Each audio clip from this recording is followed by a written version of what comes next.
Hello internet friends, my name is Catherine and I'm the human behind Christian Miss Couture, and today is day 13 of our Vlogmas, and sorry about all the little hiccups when I did film my intros. I mixed up my days in the calendar and I forgot a full week of videos that we've made, so this is why we had some confusion there, but now we're back on track for the last few days. Before the holidays. I don't know what you're celebrating at home, but I will wish you all the best for this. So today we're going to be dyeing a dried orange garland because I just really like dried orange. I think they look pretty, they look nice, it's very festive, it's something that you can do yourself at home, so I wanted to have a color inspired by that. And I know that so far we've done those highlight of a specific small business or present that you can offer for a fiber enthusiast in your life, but like, it's the 23rd. I don't think you will have time to buy something from a small business at this time, so what I will suggest is sorry, gift cards for you from their favorite dyers, from their favorite indie dyer, from their favorite indie designer. That's what I'm going to suggest. So let's get into today's episode. And welcome back to another episode where I'm doing my entire winter collection, and we are going to do dried orange garland because I feel like dried orange are such a staple of the holiday season, of winter, because usually the like oranges like they don't bloom, um they go in the trees when it's wintertime. So that's pretty cool. So you can see that I have 5 cups, and that's because I will need to do a repeat of colors, the same repeat of color on both sides of the yarn. So this is why I have 4 cups over there. So we'll have one color here, so 1 cup for each side. And this is the second color and the third color here. Um, so this is what I'm doing. Okay, so what we're going to do now is we're going to do our stock solution. And to do our stock solution, you know well what we need first. Before opening anything, we need to make sure that we have a respirator that will avoid any fine particles to be breathed in. So it doesn't have to be these specific brands, but you need to have a respirator because we only have one pair of lungs, so please protect them. And the stock solution is usually the concentrate from the dry powder to our to liquid. So I need, okay, so that's what I need. And before doing anything, always make sure that you have, oops, that your scale is at 0, so that way you can accurately do your thing.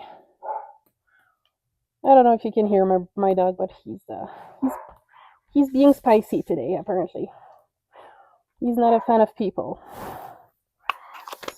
Good. And like I said, I need to repeat the process twice for the same color because I'm going to be repeating the color on both sides of the yarn. I know that's not my usual style, but like I mentioned before, my style has changed quite a bit over time. And that's normal because we do find our voices at some point. And that's important to find what feels right for you. And I zero out my scale between each color to make sure that we are precise as possible. Oh, I probably won't. Okay, wait. So for this one, I'm going to use my tiny spoons because I really don't need that much of color.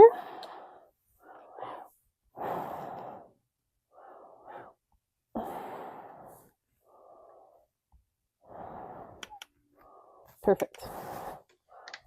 Like I said, I really don't need that much. Look, I had to buy the huge jar of True Black. Isn't it funny? Okay.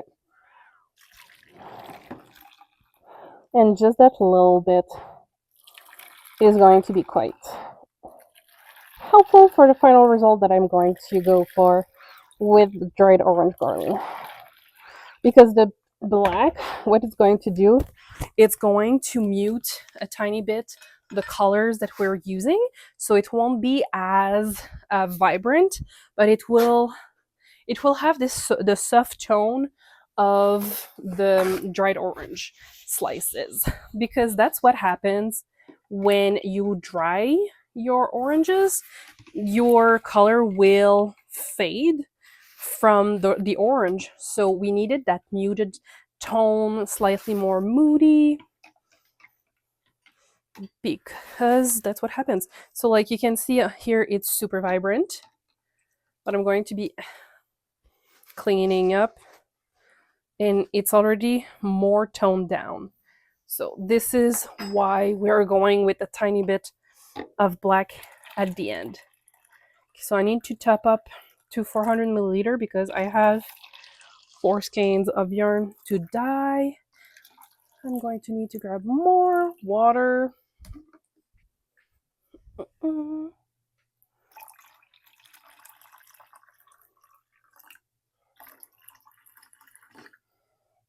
Et voila.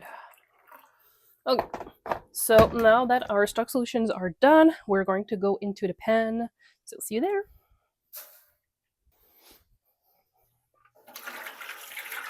So I've added my citric acid, which is 1 teaspoon per skein. So it would be roughly 1 tablespoon per pound. So that, which is 454 grams. So I'm going to be adding my skeins now.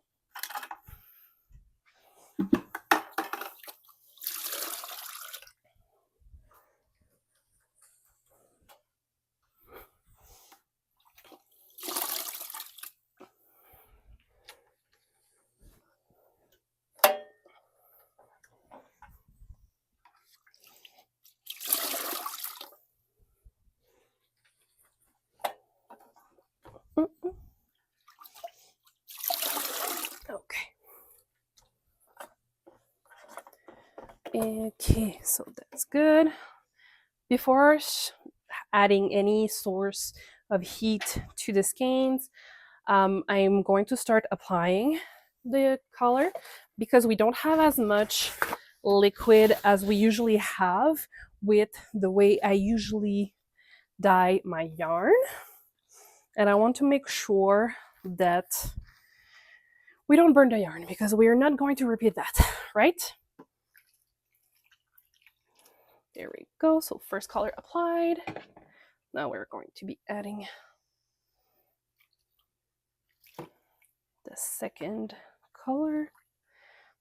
So it's really a different technique than what I'm usually doing. Oh no. I grabbed the wrong color. Okay, sorry about that, friends. I grabbed the wrong jar. Oh well. Mistakes happens, right? That's okay. It's still going to be pretty. It's just not going to be exactly the color that it's supposed to be. So I'm going to turn on the heat now. I'm going to not touch it for now. Like, I usually am so much better than this at not mixing my jars. That's why it looked exactly the same. Oh gosh. Oh well. That's life.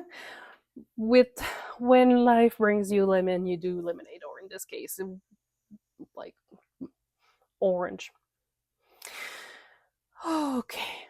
I will see you in 10 minutes once the color has finished to strike this side of the yarn, and we're gonna swap this. It's fine. Everything is fine. Okay, so as you can see, we're pretty good. So we're just going to change the sides for the yarn.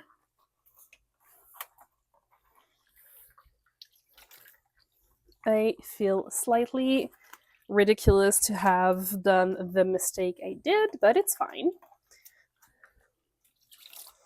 So usually what I would do with mistakes like that is I would just put the color, like those canes, in my discounted bin at markets, because it's still pretty. Like, it's just not going to be exactly the color that it's meant to be. So it's okay. We're all okay. Okay, so I'm going to wait another 10 minutes for those. So you did my camera cut because I need more storage. So what happened is that we took out the skeins, and then I put the black at the bottom, and then this is what happened so far. And I'm going to do 30 minutes on the stove, and then we are going to turn off the heat. So I will see you in 30 minutes. Okay, let's look at this. Okay, so I can see some yellow left over, but I am not so surprised. First of all, it's just normal due to the nature of this colors that I've used. So what I'm going to do is I'm going to turn off the heat. I'm going to let it rest until it completely cooled off, and then we're going to be washing off any excess dye. I know I will have to work a little bit to get all excess dye from those skeins because of the color that I chose to dye with. So I won't be surprised when I have to rinse more than once. So we will see each other then.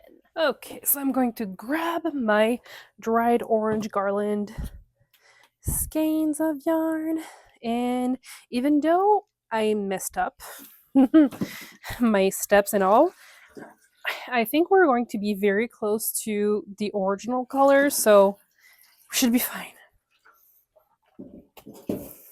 And we have a faint tint, like it's the tiniest bit of color. It's not enough color to be worth trying to save it.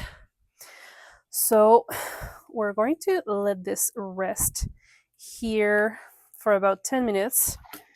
I can already see some bleeding, but it should be pretty minimal. So let's come back in 10 minutes. Okay, let's see what we have here. Okay, and as expected, I have some bleeding.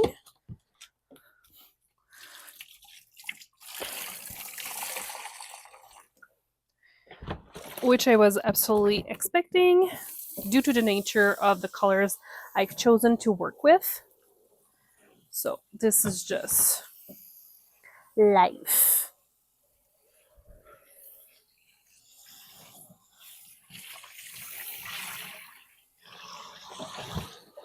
I don't think we're going to have to work too much because it's a very minimal bleeding that I can see. So